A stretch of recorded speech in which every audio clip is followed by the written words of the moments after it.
ঘটনা ১, আইপিএল থেকে মুস্তাফিজকে আকস্মিকভাবে বাদ দেওয়া হলো। ঘটনা ২, বাংলাদেশ ক্রিকেট বোর্ড জানিয়ে দিল তারা ভারতে বিশ্বকাপ খেলতে যাবে না। ঘটনা ৩, আইসিসি জানালো ভারতে বিশ্বকাপ ম্যাচ না খেললে বাংলাদেশের পয়েন্টস কাটা যাবে। এখন প্রশ্ন হলো, বাংলাদেশ কি বিশ্বকাপ থেকে ওয়াক ওভার করবে? বড় টুর্নামেন্ট থেকে নাম প্রত্যাহার করে নেয়াকে ওয়াক ওভার বলে। হাতে গোনা কয়েকটি দেশ ক্রিকেট খেললেও ক্রিকেটে এই ওয়াক ওভার কিন্তু নতুন কিছু না। অতীতে কিছু দেশ ওয়াক ওভার করেছে, যেসবের পেছনে ছিল নানা কারণ। ক্রিকেটে ওয়াক ওভার কালচার সম্পর্কে বিস্তারিত জেনে নিন। ক্রিকেটে প্রথম ওয়াক ওভারের ঘটনা ঘটে 1996 বিশ্বকাপে। ভারত, পাকিস্তান ও শ্রীলঙ্কা মিলে সে বিশ্বকাপ আয়োজন করেছিল। গ্রুপ পর্বের কিছু ম্যাচ ছিল শ্রীলঙ্কায়, সেখানে খেলতে অস্বীকৃতি জানায় অস্ট্রেলিয়া ও ওয়েস্ট ইন্ডিজ। কেননা বিশ্বকাপের ঠিক কয়েক সপ্তাহ আগে কলম্বোর সেন্ট্রাল ব্যাংকে একটি ভয়াবহ চালায় তামিল টাইগাররা। এতে ব্যাপক প্রাণহানি ঘটে। অস্ট্রেলিয়া এবং ওয়েস্ট ইন্ডিজ মনে করেছিল শ্রীলঙ্কা তখন খেলোয়াড়দের জন্য মোটেও নিরাপদ নয়। শ্রীলঙ্কার বিপক্ষে যে দুটি ম্যাচ অস্ট্রেলিয়া ও ওয়েস্ট ইন্ডিজ খেলেনি, সে দুটি ম্যাচে আইসিসি শ্রীলঙ্কাকে বিজয়ী ঘোষণা করে। সবাইকে অবাক করে অর্জুনা রানাতুঙ্গার শ্রীলঙ্কা ফাইনালে উঠে যায়। ফাইনালের আগে রানাতুঙ্গা বলেছিল, আমরা ফাইনালে অস্ট্রেলিয়াকে চাই। রানাতুঙ্গা সেই আশা পূর্ণ হয়েছিল। অস্ট্রেলিয়ার বিপক্ষে লঙ্কানরা বিশ্বকাপও জিতে যায়। তৈরি হয় ইতিহাস।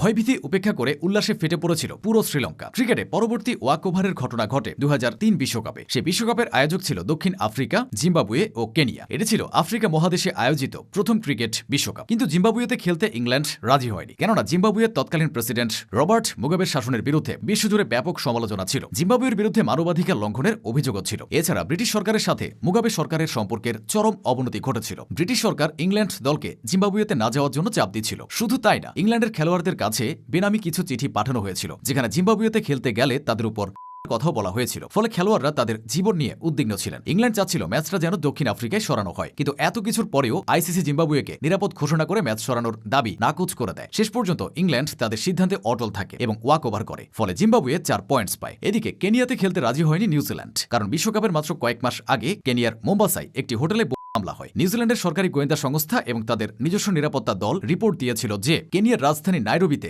নিউজিল্যান্ড দলের সঙ্গে বড় ধরনের অঘটন ঘটতে পারে। নিউজিল্যান্ড অনুরোধ করেছিল ম্যাচটি নিরপেক্ষ ভেন্যু দক্ষিণ আফ্রিকায় সরিয়ে নেওয়ার জন্য, কিন্তু আইসিসি সে অনুরোধ ফিরিয়ে দিলে নিউজিল্যান্ডের খেলোয়াড়রা জীবনের ঝুঁকি নিয়ে কেনিয়া যেতে সরাসরি মানা করে দেয়। নিউজিল্যান্ড ওয়াক ওভার করায় কেনিয়াকে 4 পয়েন্টস দেওয়া হয়। এই পয়েন্ট কেনিয়াকে সেমিফাইনালে উঠতে বিশাল ভূমিকা রেখেছিল। তবে এরপর থেকে ক্রিকেটে কেনিয়ার যে অবনতি শুরু হয়েছে, সেখান থেকে দেশটি আর মাথা তুলে দাঁড়াতে পারেনি। এরপর ক্রিকেটে খুব একটা ওয়াক ওভারের ঘটনা ঘটেনি। তবে 2021-এ পাকিস্তান থেকে নিউজিল্যান্ড ফিরে গিয়েছিল। 2021 সালের 17 সেপ্টেম্বর পাকিস্তান এবং নিউজিল্যান্ডের মধ্যে রাওয়ালপিন্ডিতে প্রথম ওয়ানডে শুরু হওয়ার মাত্র কয়েক মিনিট আগে নিউজিল্যান্ড নিরাপত্তাজনিত আশঙ্কার কথা বলে পুরো সিরিজ বাতিল করে দেয় এবং পাকিস্তান থেকে চলে যায়। ব্যাপারটা পাকিস্তান তো বটেই, ক্রিস গেলেরও পছন্দ হয়নি। ইউনিভার্স বস টুইটারে লেখেন, I am going to Pakistan tomorrow, who coming with me. গেল বোঝাতে চেয়েছিলেন পাকিস্তান খেলার জন্য নিরাপদ। পরবর্তীতে 2022-23 সালে অস্ট্রেলিয়া, ইংল্যান্ড এবং নিউজিল্যান্ড সবাই পাকিস্তান সফর করেছে এবং সেখানে আন্তর্জাতিক ক্রিকেট পূর্ণাঙ্গভাবে ফিরে এসেছে।